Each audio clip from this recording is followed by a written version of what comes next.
In welchen Fällen sollte man Ihrer Meinung nach eine Fachberatung hinzuziehen?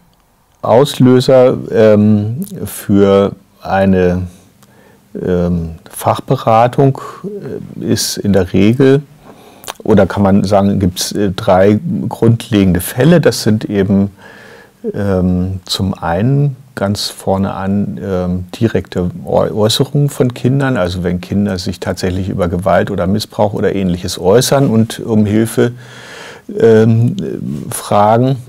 Manchmal kann es passieren, dass Kinder nicht mehr nach Hause wollen, weil sie Angst haben vor dem, was passiert. Die zweite Linie kann sein, dass eben Kinder sich dauerhaft in ihren Lebensäußerungen so verändern, dass man nach einer Ursache fragen muss. Und wenn es da keine offensichtlichen Gründe gibt und mit Eltern beispielsweise da nicht eine Klärung so schnell herbeizuführen ist, dann sollte das die Sorge um das Kind verstärken. Die dritte Quelle wären sozusagen Äußerungen oder Beobachtungen und Hinweise von Außenstehenden, also meinetwegen entfernten Verwandten oder auch manchmal Nachbarn oder ähnlichen Menschen, die Anlass zur Sorge um das Wohlergehen eines Kindes geben. Gibt es denn eine besondere Brisanz, wenn es um das Thema sexualisierte Gewalt geht? Natürlich gibt es eine besondere Brisanz in diesen Fällen.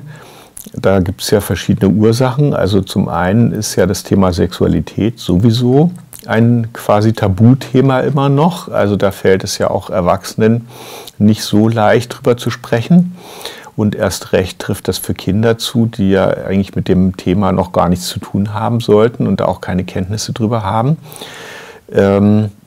Und an dem Punkt zeigt sich eben auch, dass da doch sehr vieles mit ins Gespräch kommt oder auch mit in die Interpretation mit hineinspielt, was aus der persönlichen Geschichte der betreuenden Menschen, wie auch immer, stammt und eigentlich mit dem Fall oder mit den Phänomenen, die wir sehen, gar nicht viel zu tun hat. Also von daher gibt es eine besondere Brisanz.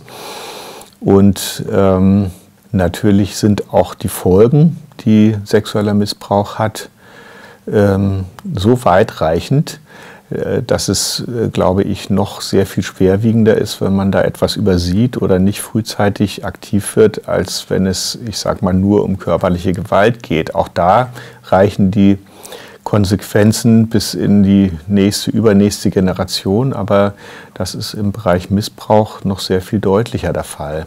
Und wir haben viele Fälle von Müttern, die sich hier eigentlich wegen des Kindes an uns wenden, weil da irgendwelche Dinge doch schwer zu verstehen sind und die dann im Zuge der Beratung feststellen, sie sind eigentlich selbst mal Opfer von Missbrauch gewesen.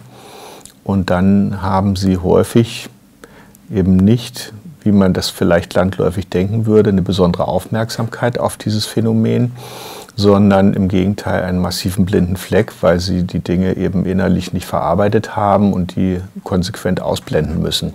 Und das sind dann Situationen, die für Kinder besonders gefährlich sind, weil solche Mütter ihre Kinder nicht schützen können.